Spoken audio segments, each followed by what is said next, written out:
To the podium. She is a very natural speaker as far as I'm concerned, and I'm looking forward to her speech in defense of the dumb phone.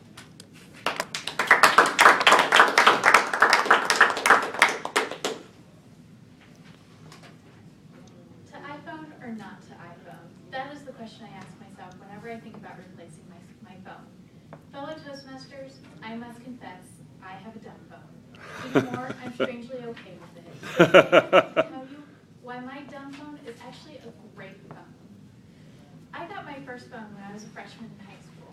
It was one of those Razor flip phone, fancy new phone types. Well, it was fancy for those days. I think Bob Cole actually still has that same type of phone right there. There was no color display, no camera, and not even the worm game on it. But it could make phone calls, and more importantly, it could text. And texting was the important thing when you were in high school. Except that my mom didn't appreciate my brothers and me texting each other from across the dinner table. Especially at 10 cents a text. Over the years, I upgraded my phone to slowly lag behind the rest of technology. When I was in college, I got a phone with a color display.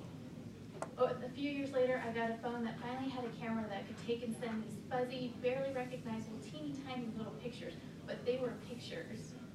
And then, finally, I upgraded to my current phone. Not only does it have a color display and a camera, it's pink. But wait, there's more. This high-tech gadget even has a snazzy slide-out keyboard for optimum texting power. I had moved up in the cell phone world when I got this phone. Of course, that's 5 years ago, over 5 years ago at this point. Nowadays, I get strange looks from people when they see my phone. It's the same look you would give to somebody who's still sporting their clothes from the 80s. My phone is really the electronic equivalent of wearing a dress with shoulder pads. But it's a darn good phone. It's trusty and reliable, despite its limited capabilities. I've dropped this phone more times than you could count. Within 24 hours of getting it, I had dropped it in a bowl of tomato soup while talking to my mom. I fished it out, dried it off, and was talking to my mom within 10 minutes. If you drop your smartphone, you're lucky if the worst damage you get is a cracked screen. And God forbid you even drink a glass of water too close to your smartphone. But this phone is like a cockroach. You just can't kill it. Along with dropping it, I've knocked the battery out of place more times than I could even count. If you look closely in the bottom corner, you can see a little corner of the yellow Post-it that's in there. That Post-it is the only thing that keeps my battery in place at this point. But this battery can go for days without needing to be recharged. My friends are constantly complaining about how short their battery life is. My phone might not do a whole lot, but neither does yours when you drained your battery playing Angry Birds all day. Additionally, I spend all day on a computer at work, and all night too when I'm in school. Why would I want to spend any more time on a computer than I have to? If I wanted to watch YouTube videos, why wouldn't I just use my laptop? And I have yet to miss a Facebook update so urgent and crucial that I felt I needed a smartphone to give me 24/7 streaming to what my friends ate for dinner that night. The only exception to that was when my neighbors posted a dinner invite on my Facebook wall. I did miss wings that night, but I felt okay with it in the grand scheme of things, and I've since trained them to text me instead. Finally, there's the cost factor. My phone may be old, but it's paid for.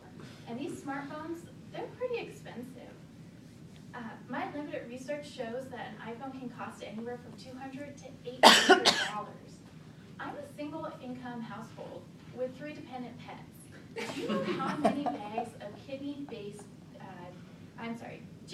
kidney disease prescription dog food you can buy for $800? 16 bags. 16 bags.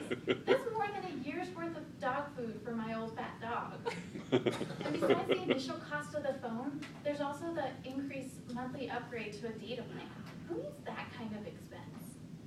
Now, I'll admit it, the Siri function is pretty cool on your smartphones, especially the reminder function, in case that's no.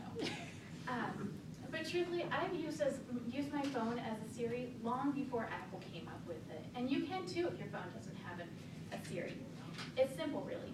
You take your Post-it note. You write your reminder on the Post-it note. You stick it to the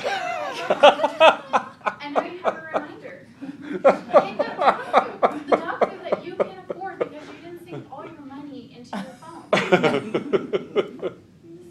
Sure, it would would be nice to have a phone that could do it all and have everything in it. It would be nice to have maps and directions at my fingertips every time I get lost. And to have access to emails when I've forgotten the confirmation code that I printed out and left on my desk at work. Or to have Facebook access when we're trying to, look at the Facebook profile for the guy we just met. Not that we would do that. But really, I can call Tracy for directions for the 5th time to the same salon that we always go to when I get lost again. And really, there's always a way to look up your confirmation code, even when you've forgotten it, and even if they tell you otherwise. And I've never been that far from somebody else's smartphone that we can't look up a Facebook profile when we wanted to, not that we would do that. You might all laugh at my dumb phone, but one day, mark my words, this phone is going to be valuable. In the world of cell phones, my phone is vintage, and vintage things come back into style sooner or later. I'll just have to keep waiting for that, along with my shoulder pad.